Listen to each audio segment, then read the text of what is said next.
తమ పిల్లల యొక్క భవిష్యత్తు గురించి ఆందోళన చెందినటువంటి పక్షం తరుణంలో ఈ రాష్ట్ర ప్రభుత్వం వెంటనే ఫీజు రియంబర్స్మెంట్ ను పూర్తిగా ఒకేసారి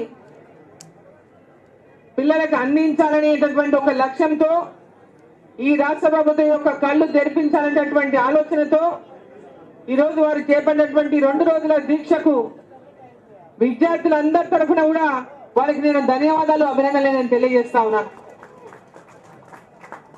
ఈరోజు ఈ రాష్ట్ర ప్రభుత్వం ముఖ్యంగా రేవంత్ రెడ్డి గారు ముఖ్యమంత్రి, ఎందుకంటే విద్యాశాఖ ఆయన దగ్గరనే ఉంది, విద్యాశాఖ కూడా ఆయన దగ్గరనే పెట్టుకున్నాడు. రోజు అనేక మాయమాటలు చెప్తుంటాడు, రోజు మీడియాలో ఏదో ఒక బ్రేకింగ్ న్యూస్ లో కనబడాలనే ఆకాంక్ష తప్పితే నిజంగా చెప్పిన మాటలన్నీ కూడా నేను నిలబెట్టాలి, విద్యార్థులకు అనేక హామీలు ఇచ్చిన మా ప్రభుత్వం అధికారంలోకి రాకముందేటువంటి సోయి లేకుండా ఈరోజు విద్యార్థులకు ఇచ్చినటువంటి ఫీజు రియంబర్స్మెంట్ విషయంలో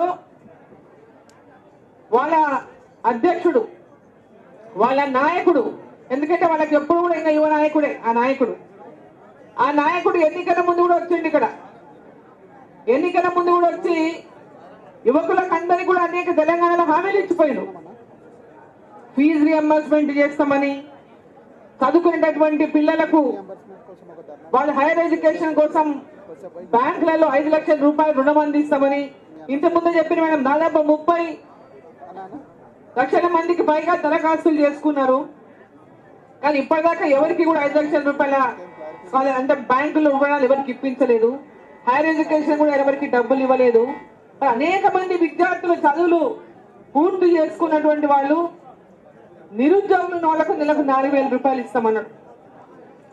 ఇవన్నీ కూడా ఏమీ నెరవేర్చలేదు. ఈరోజు విద్యార్థులు రోడ్లు ఎక్కినా, రోడ్ల మీద పెద్ద ఎత్తున పోరాటాలు చేసినా ఏమంటున్నాడు, వీళ్ళంతా క్రిమినల్ వేస్ట్ అంటున్నారు. మిమ్మల్ని అందరినీ కూడా ఈ రాష్ట్ర ముఖ్యమంత్రి క్రిమినల్ వేస్ట్ అంటున్నాడు. మీరు చదువుకునే చదువులు వేస్ట్, ఏమి జ్ఞానం ఉండలేదు, చదువులకు వాళ్ళకి అప్లికేషన్ కూడా ర్యాంక్ వస్తలేదు అంటున్నాడు మన రాష్ట్ర ముఖ్యమంత్రి గారు. అంటే ఆయన ముఖ్యమంత్రిగా ఉండి, తెలంగాణ విద్యాశాఖ మంత్రిగా ఉండి, ఆ విద్యాశాఖను నిర్వహించుకుంటూ మన పిల్లల యొక్క విద్య గురించి, ఈ రాష్ట్రంలో విద్య గురించి ఆయనే మాట్లాడుతుంటే, ఆయన ముందుగా ఆ శాఖను నిర్వహిస్తున్నటువంటి ముఖ్యమంత్రి ముందుగా రాజీనామా చేయాలి. తనంతగా తనే ఒప్పుకున్నాడు, ఆయనే ఒప్పుకుంటున్నాడు. సరైనటువంటి విద్య ఒక క్వాలిటీ విద్యని రాష్ట్రంలో అందిస్తలేడని ఆయన ఒప్పుకుంటున్నాడు. అందించలేకపోతున్నందుకు ఆయన రాజీనామా చేయాలి. మీ భవిష్యత్తును ఆయన ఈరోజు పాడు చేస్తున్నందుకు రాజీనామా చేయాలి.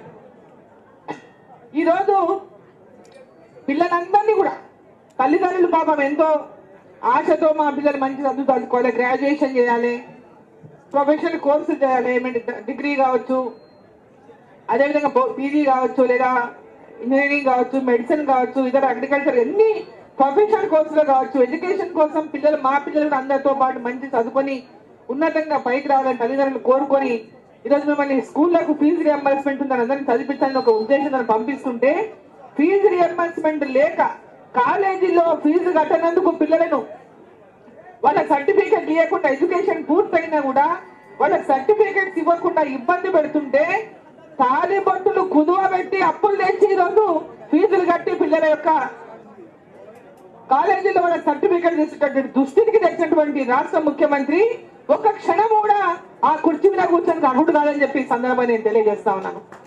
ఒక క్షణం కూడా కుర్చీ మీద కూర్చొని అర్హుడు కాదు. ఈరోజు వాళ్ళు మళ్ళీ పైనుంచి రెచ్చగొట్టేది, పిల్లలను రెచ్చగొట్టేది. మన నాయకుడు ఏం చేస్తున్నాడు? తప్పకుండా ఏ ప్రభుత్వమైనా ఈరోజు పిల్లలు పోరాటాలు చేసినా, ఇంకొకరు పోరాటాలు చేసినా, ఏ విషయం కోసం అడిగేటటువంటి హక్కు ప్రతి ఒక్కరికి ఉంది. అదేవిధంగా నీట్ పేపర్ విషయంలో వాళ్ళు విద్యార్థులు ప్రశ్నించిండ్రు, వాళ్ళు ధర్నా చేసినట్టు ఎవరికి బాధ లేదు. కానీ ఆ ధర్నా పేరుతో రాజకీయంగా ఆ ధర్నాలో విద్యార్థుల కంటే వేరే వాళ్ళందరినీ దూరించి దేశాన్ని విచ్ఛిన్నం చేసేటటువంటి విధంగా కాంగ్రెస్ పార్టీ చేసిన తీరును మనం అందరం కూడా గ్రహించాల్సినటువంటి అవసరం ఉన్నది. భారతదేశం భారతదేశం వైపు ప్రపంచ దేశాలన్నీ చూస్తా ఉన్నాయి. భారతదేశం ఈరోజు పెద్ద ఎత్తున అభివృద్ధి చెందుతా ఉంది. నీట్ పేపర్ విషయంలో పొరపాటుని ఎంబడే మళ్ళీ నీట్ ని ప్రకటించి ఎగ్జామ్స్ రిజల్ట్ వెంబడే నెలలోపలన్నీ తీసుకున్నప్పటికీ కూడా అందరూ రోడ్డు మీద ఎక్కి ధర్నా చేస్తే విద్యార్థులు అడిగినందుకు ఎవరికి బాధగా తప్పకుండా వాళ్ళకి హక్కు ఉంది. అడిగి ప్రశ్నించే హక్కు వారికి ఉంది. కానీ ఆ విద్యార్థుల నెపంతో వేరే వాళ్ళంతా రాజకీయంగా ఈ దేశాన్ని విచ్ఛిన్నం చేయాలంటటువంటి ఒక ఓర్చుకోలేక నరేంద్ర మోదీ గారి యొక్క నాయకత్వాన్ని, ఒక బలమైన నాయకత్వాన్ని దేశానికి అందిస్తున్న తరుణంలో ప్రపంచం అంతా కూడా ఖ్యాతిని పొందుతున్నటువంటి ఒక కసితో, అసూయతో వారు చేసినటువంటి విచ్ఛిన్నకరమైనటువంటి శక్తులను దాంట్లో దూచి ఈరోజు భారతదేశానికి ఒక యాంటీ నేషనలిస్ట్ అంటే దాంట్లో దూరి విచ్ఛిన్నకరంగా విధంగా వాళ్ళు ప్రవర్తించిన తీరును ప్రతి ఒక్కరు గమనించాలని చెప్పి ఈ సంఘాన్ని తెలియజేస్తా ఉన్నాం. ముఖ్యంగా ఈ దేశ భవిష్యత్తు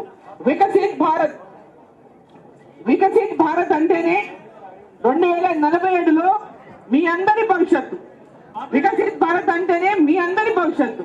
2047 కల్లా భారతదేశం ప్రపంచ దేశాల్లోకెళ్ళి అభివృద్ధి చెందిన దేశంగా ఉండాలనేటువంటి ఒక ఆలోచనతో, ఒక విజన్తో మన ప్రధానమంత్రి నరేంద్ర మోదీ గారి వాళ్ళ భారతదేశాన్ని ముందుకు తీసుకెళ్తా ఉన్నారు.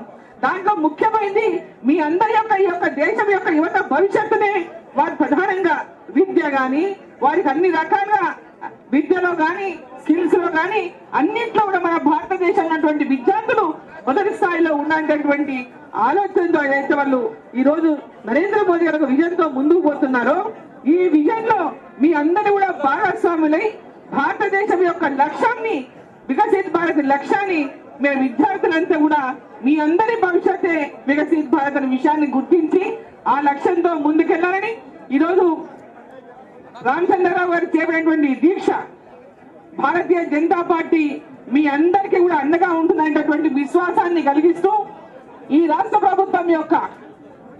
ప్రభుత్వం దిగొచ్చి ఖచ్చితంగా ఈ యొక్క 40 లక్షల మంది విద్యార్థులకు 15,000 కోట్ల రూపాయలు ఏదైతే బకాయి పడిందో ఆ బకాయిని ఒకేసారి కూడా చెల్లించేటటువంటి విధంగా ఈ రాష్ట్ర ప్రభుత్వంపై ఒత్తిడి తీసుకొస్తుంది, పోరాటం చేస్తుంది, మీకు అండగా నిలుస్తుందని చెప్పి మరోసారి మీ అందరికి కూడా తెలియజేసుకుంటూ, మరి పెద్ద ఎత్తున విద్యార్థులు అన్ని జిల్లాలో కూడా ఉద్యమాలు చేస్తా ఉన్నారు. మహబూబ్ నగర్ లో కూడా ఉద్యమం చేసి లాఠీ చార్జ్ అయింది, అయినా ఎవరెన్నెక్కి తగ్గలే. ఇవాళ అనేక జిల్లా కేంద్రాల్లో ఇవాళ విద్యార్థులు ఈరోజు ఫీజు రియంబర్స్మెంట్ ఉద్యమాలు చేస్తా ఉన్నారు. కాబట్టి ఈ రోజు భారతీయ జనతా పార్టీ మీ వెంబడి ఉంటుంది. మీ ఫీజు రియంబర్స్మెంట్ విషయంలో మీకు అందరికీ కూడా ఫీజు రియంబర్స్మెంట్ చెల్లించేంత వరకు పోరాటం చేస్తుందని తెలియజేసుకుంటూ భారత్ మాతాకి